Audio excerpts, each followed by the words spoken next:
జ్ఞానము సర్వత్ర వ్యాపకము. అది మనకు ఉపదేశించేటప్పుడు బుద్ధిని ఆశ్రయించి ఉంది అని మొట్టమొదట చెప్తున్నారు. మనం ఏమనుకుంటాం, బుద్ధి అని అంటే మనకుండేదే బుద్ధి అనుకుంటాం, మిగతా వేటికి బుద్ధి లేవు, మనిషికి ఒక్కడికే బుద్ధి ఉందని అనుకుంటాడు. అదే బుద్ధి లేని తను. ఫండమెంటల్గా మనిషి తనకొక్కడికే బుద్ధి ఉంది, ఇంక దేనికి బుద్ధి లేవు, అన్ని పదార్థాలు అనుకుంటాడు. ప్రతి దాంట్లోనూ జ్ఞానము వ్యాప్తమై ఉంది, ప్రతి దాంట్లోనూ జ్ఞానము నిక్షిప్తమై ఉంది. ఒక ఆకు తీసుకుంటే, చెట్టుకున్నటువంటి ఆకు సూర్యరశ్మిని తీసుకుని అది ఫోటోసింథసిస్ ప్రాసెస్ చేసుకుంటుంది. అంటే సూర్యరశ్మిలో ఉన్నటువంటి ఆ సూర్య కిరణజన్య సంయోగం ఏదైతే ఉందో, ఆ కిరణజన్య సంయోగంతో ఆకు తన యొక్క ఆహారాన్ని పొందుతుంది, తన శక్తిని పొందుతుంది. ఆకు ఆ కిరణాలని తీసుకుని ఆ రకంగా మార్చుకునేలాంటి ప్రాసెస్, జ్ఞానం ఎక్కడుందంటారు? ఆకులో ఉంది. కాబట్టి నాలాగా దానికి తలకాయ లేదు, నాలాగా దాంట్లో ఒక స్కల్ లేదు, మెదడు లేదు అని ఆకుని కనుక కోసి చూస్తే ఏం దొరకవు. కాబట్టి దాంట్లో తన ఉనికిని కాపాడుకోవాలనేటువంటి ప్రక్రియ, ఒక జ్ఞానం అక్కడ దాగుంది. నీళ్లు ఉన్నాయి, నీళ్లలో విద్యుత్ తరంగాలు నీళ్లలో ఎలాగా ప్రవర్తిస్తున్నాయి గమనించండి. నీళ్లు ఒక దగ్గర అలా పెట్టామనంటే దాంట్లో విద్యుత్ తరంగాలు ఉండవు. నీళ్లు కదులుతూ ఉన్నప్పుడు ఆ కదిలేటువంటి నీటిలో చలనంలో శక్తి కూడా ఉత్పత్తి అవుతుంది. చలించేటువంటి నీటి ధారలో విద్యుత్ శక్తి ఎలా పుట్టింది? జ్ఞానం అక్కడ పుడుతున్నది. జ్ఞానం. మీరు ఒక గ్లాసు నీళ్లు తీసుకుని దాంట్లో నుంచి విద్యుత్ శక్తి తయారు చేయమంటే మీరు చేయలేరు. కానీ అదే నీళ్లు ప్రవహిస్తుంటే విద్యుత్ శక్తి పుడుతుంది. ఎలాగది? ఎవరు నిక్షిప్తం చేశారు? అదొక జ్ఞానం. కాబట్టి ఒకటి కాదు, మీరు ఏదైనా తీసుకోండి, ప్రతిదీ కూడా జ్ఞానమయమై ఉంది ప్రకృతి. జ్ఞానము లేనిది ప్రకృతిలో ఏదీ లేదు. ప్రతిదీ జ్ఞానవంతంగా ఉంది. మీరు గమనిస్తే ఒక ఇల్లు మనం కట్టుకున్నామనంటే, ఒక ఇల్లు మనం నిర్మించుకున్నామనంటే, దాంట్లో ఫ్లోరింగ్ చేయాలంటే ఆ ఫ్లోరింగ్ చేసేటువంటి ఆ వ్యక్తి, ఆ మేస్త్రి ఎవరైతే ఉంటారో వాడికి జ్ఞానం ఉండాలి. ఇది ఇలా వేయాలి, ఈ కటింగ్ ఇలా చేయాలి, దీని కింద ఇంత మాల్ వేయాలి, దీని ఇంత ప్లేస్మెంట్ ఇలా ఉండాలి, దీనికి సిట్టింగ్ ఇలా ఉండాలి అని కట్ చేసి నీట్గా పెడతాడు. అదొక జ్ఞానం. అర్థవంతంగా పెడతాడు. ఏదో అలా పేర్చి పడేసి ఇంత సిమెంట్ పోసి మాలు పోసి అలా పూసేది ఉండదు. అదొక జ్ఞానం. ఒక వడ్రంగి మన ఇంట్లో ఉన్నటువంటి ఒక సోఫా సెట్ కానీ, ఒక కుర్చీ కానీ ఏదైనా తీసుకుంటే దాన్ని చెక్కాడనంటే, ఒక వడ్రంగి దాన్ని చక్కగా ఆ వడ్రంగి పని చేసి చెక్కాడనంటే దాంట్లో జ్ఞానం ఉంది. కాబట్టి మన ఇల్లు ఒక జ్ఞానం, మన ఇంట్లో ఉన్న ప్రతి వస్తువు ఒక జ్ఞానం. కాబట్టి ప్రతిదీ కూడా జ్ఞానవంతమై ఉంది. కానీ ఆ జ్ఞానము పదార్థ రూపంతో వ్యక్తమవుతుంది. ఇప్పుడు ఇక్కడ ఏంటనంటే, మనం పదార్థంతో ఆ జ్ఞానాన్ని చూడకుండా పదార్థాన్ని దాటి కనుక చూడడం మొదలు పెడితే అక్కడ యథార్థం అర్థమవుతుంది. మనకు ఆ జ్ఞానాన్ని, ఆ సత్యాన్ని, ఆ తత్వాన్ని ఎప్పుడు ఒక పదార్థంతో చూసే అలవాటు పడ్డాం. ఎప్పుడు ఒక జ్ఞానాన్ని, ఒక తత్వాన్ని పదార్థంతో చూసే అలవాటు పడ్డాం. దాన్ని అప్రిషియేట్ చేస్తున్నాం. అందుకనే భగవంతుడు అన్నప్పుడు కూడా మనం ఏం చేస్తున్నాం? ఒక రూపం ఇచ్చి దాంతో చూసే ప్రయత్నం చేస్తున్నాం. బికాస్ జ్ఞానాన్ని మనం అనుభూతి పొందలేకపోతున్నాం. ఇప్పుడు మనం గాలి పీల్చుకుంటున్నాం, అసలు ఆ వాయువులో ఎంత జ్ఞానం ఉంది?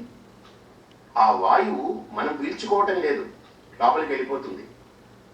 లోపల ఆ గాలిని లాక్కోగలిగేటువంటి సిస్టమ్ లోపల ఉంది. మనమేమి పని కట్టుకుని అని పీల్చుకోవట్లేదు మనం. కాబట్టి లోపల ఏ మెకానిజం అయితే ఉందో ఈ శరీరంలో, ఆ మెకానిజం గాలిని లాక్కుంటుంది లోపలికి. నాసిక రంధ్రాల ద్వారా, చర్మ రంధ్రాల ద్వారా లోపలికి వెళుతుంది. ఆ ప్రాణము లోపల అపానము, వ్యానము, ఉదానము, సమానమని ఇన్ని రకాలుగా 5 రకాలుగా విభజింపబడుతుంది.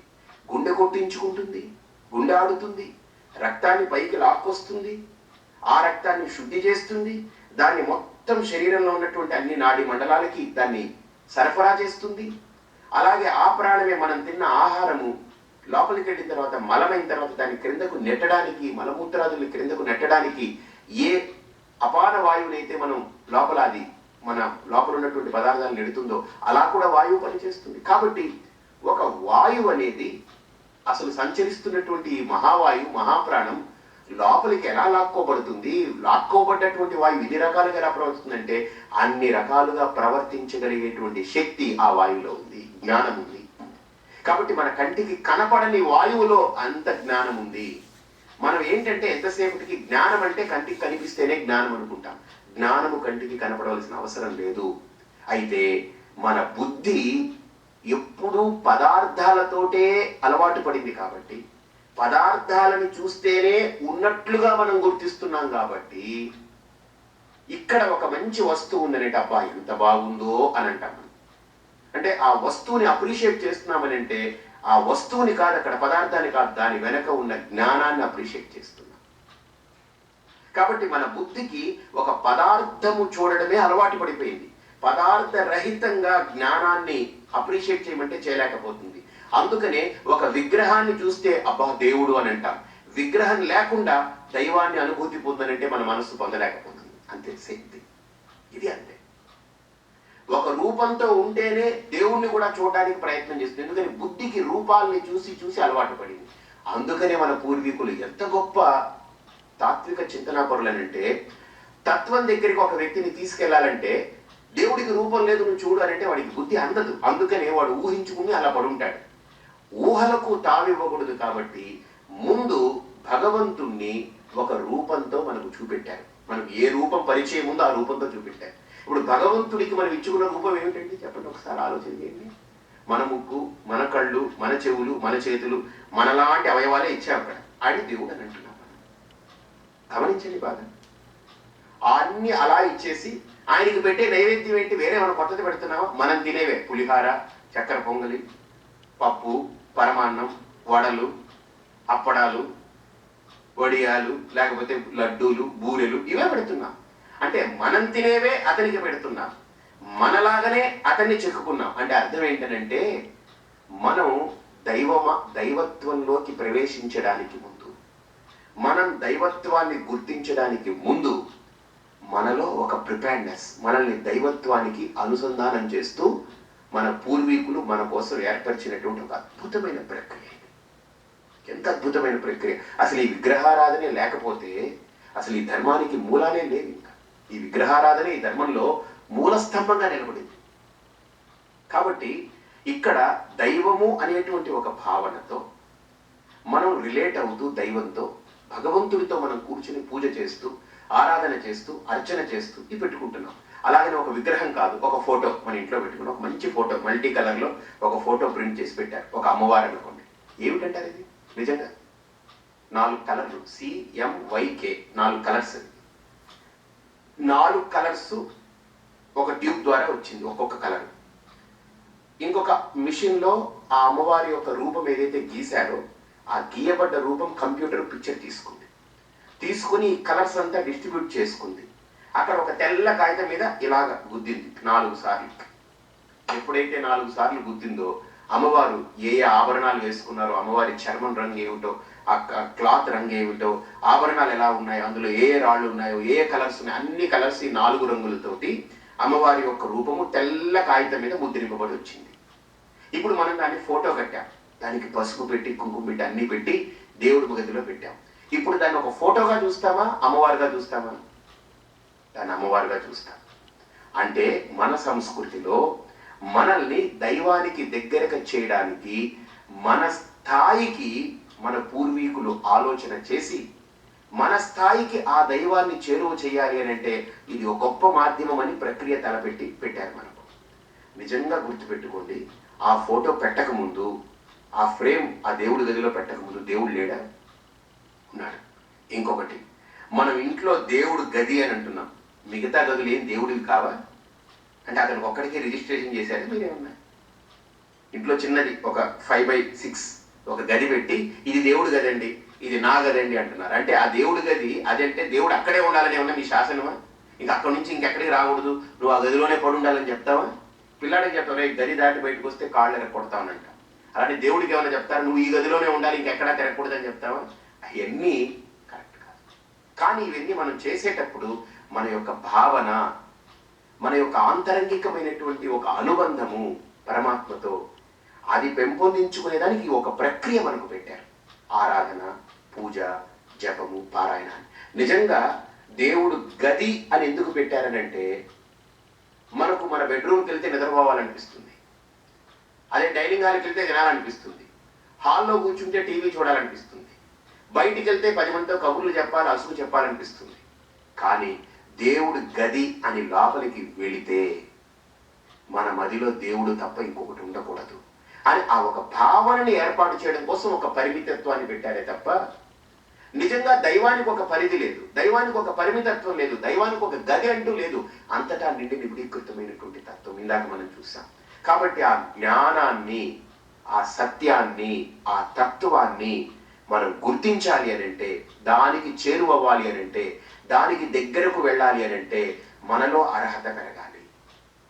దాన్ని పదార్థంతో కాకుండా పదార్థాన్ని దాటి ఒక్కడుగు అవతలికి వేసి యథార్థంగానే దాన్ని ఆవిష్కరించుకోవాలి అనంటే మనలో అర్హత పెరగాలి. అది వస్తువుతో కాకుండా వాస్తవికంగానే చూడాలనుకున్నప్పుడు మనలో ఒక యోగ్యత కలగాలి. అది రూపంతో కాకుండా స్వరూపంతోనే దాన్ని చూడాలనుకున్నప్పుడు మనలో ఒక చక్కటి ఒక అవగాహన పెరగాలి. దాన్ని, ఆ తత్వాన్ని, ఆ అఖండమైనటువంటి ఆ తత్వాన్ని ఎవరు గుర్తించగలరు? ఆ యోగ్యత ఎవరికి కలుగుతుంది?